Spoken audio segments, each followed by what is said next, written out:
No more boring old sleeping arrangements. Today I'm going to be showing you how you can spice up your bedding. Hello.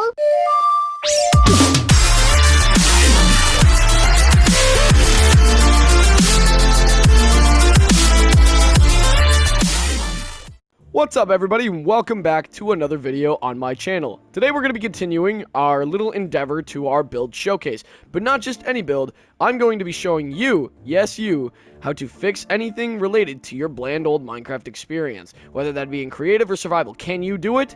Let's find out. Today's topic, beds. Or more specifically, this right here. This bland old 1x2 block right here. Now, beds in and of themselves, well, they've only got one use, for sleeping. So, when it comes to beds, obviously, you'd probably think to yourself, it's not really much we can do here. I mean, this block, I mean, it's already there. I mean, we can just sit here, take a little snooze and be conked out. But, like I was saying, we can actually make this a lot better, and I will actually be showing you guys on that platform right over there. Prior episode, we, took a look at the chairs and everything. So on this episode, I'm going to be showing you guys how you can spice up your bedding and be building one of my many examples that I have here. But as you can see, just got a normal bed with the 3 colored wool that it needs along with the 3 wood. Pretty self-explanatory, pretty easy to make. So easy to the point where like that ends up usually being the first thing I build when I'm starting Minecraft. I'm going to be honest, like every survival world, I build a bed right away. But with a basic bed, nothing too fancy, nothing out of the ordinary here. Some people do tend to grab a piece of wool, like so, just like I have right here, and add it as like an extra cushion piece to kind of fill in a gap, like a 3-block gap, which is totally normal. That is actually in a few of these examples today. But I myself do love doing that, strictly to fill in the void of the bed. But another thing that people will end up doing is they will grab, let's say, a plain old trapdoor, right? They'll grab a trapdoor, kind of make it into like a bit of a crib design, just like so, or even a coffin for that matter. Some people will do that to flavor their graveyard builds. But for me, usually when I'm building beds and stuff like this, and it's direct center of the room, I will do this strictly to give it like the edge of the bed frame, as well as having the wool block right here, and then the trapdoors kind of surrounding it. But pretty easy, pretty self-explanatory. It's just a normal bed. So we're gonna get on to the next topic over here. I forgot to put up the signs. Next up, we have the quality beds. These are the select objects that I like to use in this small example. Feel free to kind of take a gander at what I've got going on here. But in this example, you have your bed, your jukebox, any kind of wool, your bookshelf, any trapdoor, any flower, and the flower pot.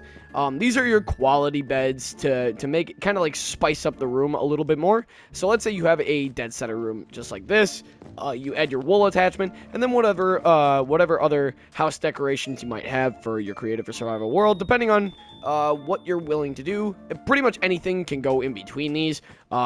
Usually in my survival world, I'll put something like a furnace here and a crafting table here, as well as my bed, and do a bunch of like other like small house designs and stuff. Which actually, coming up projects.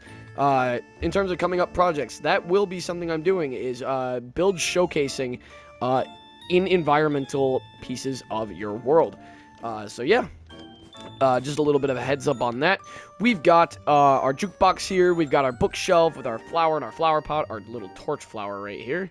Let me just get rid of that. And then you got your trapdoors surrounding the actual objects to kind of seclude it to its own one set piece. I genuinely like when people do this because it gives it a lot more flavor in your room or in your house. And typically, if this is up against the wall, you'd obviously, get rid of this. But in our case, we've got our spruce trapdoor wall there. Pretty self-explanatory.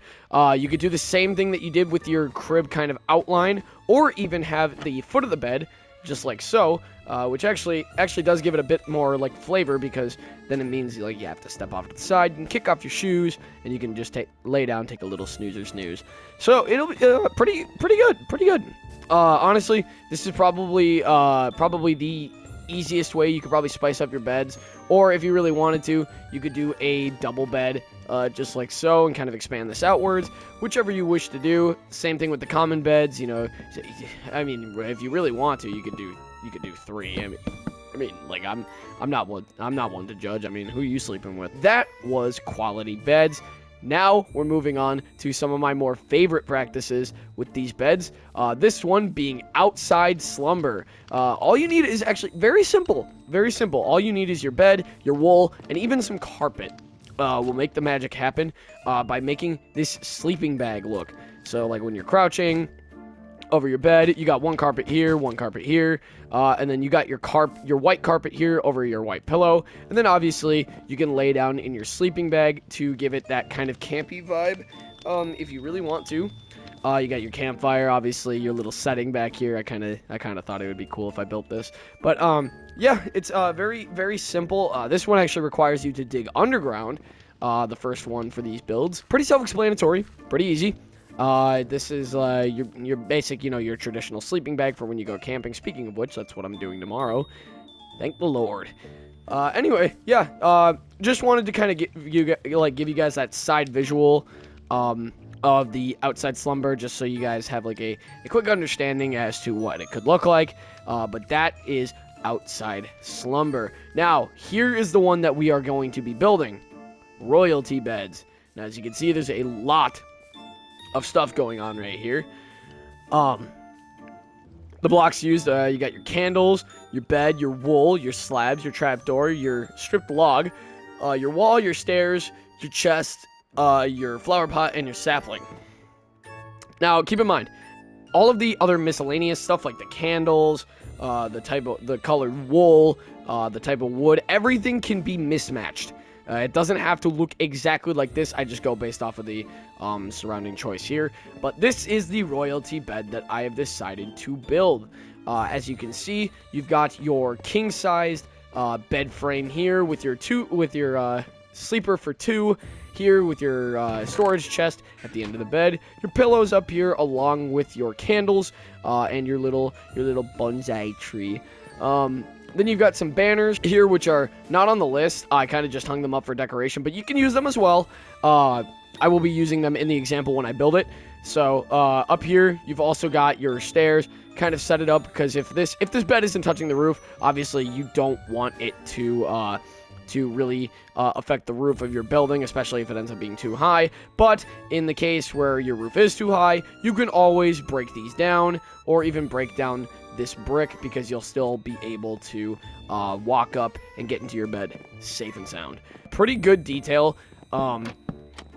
You can round it out just in case like there's a wall here and a wall there, and then these 2 spots are open. You've got your one roundabout set or roundabout area, as well as your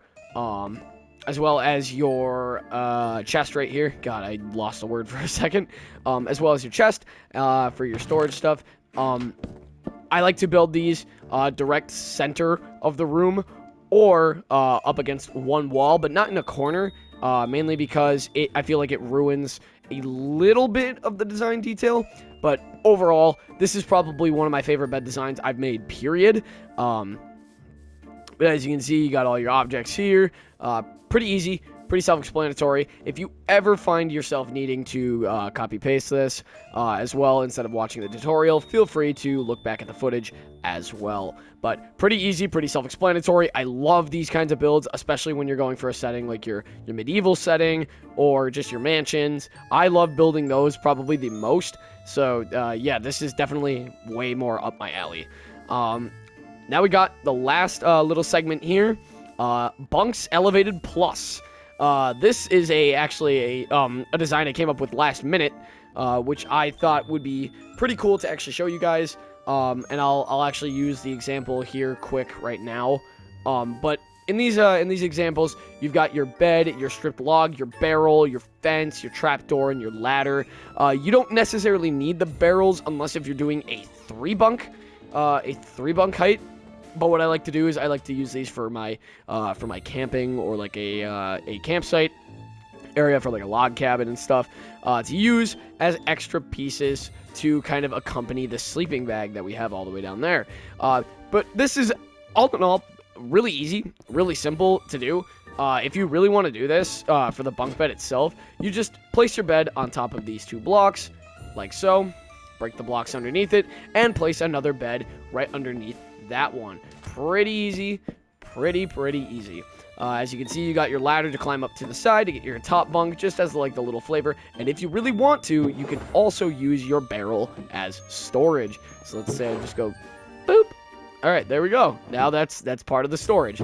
I like to add the fences on the end to kind of give it that extra little flair, like the wooden support beams, keeping your wooden bunk bed. You can do this with the copper blocks as well. I do like to do that here and there when it comes to making bunk beds, to give it that more rustic design, like you're on an oil tanker or something. Pretty cool build idea. All in all, very successful. I love doing these when I have a packed server full of my friends, because, you know, then it feels like, you know, the boys are cuddling and you might want to snuggle. Yeah, I meant that. Thank you guys for joining me with that. Now let's get to the tutorial.